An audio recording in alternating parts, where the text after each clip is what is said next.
Hello friends, welcome to Creative Medicine.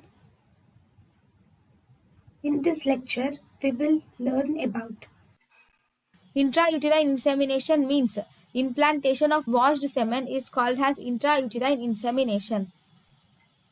In vitro fertilization is indicated in tubal pathology. Then aspiration of sperms from testis is done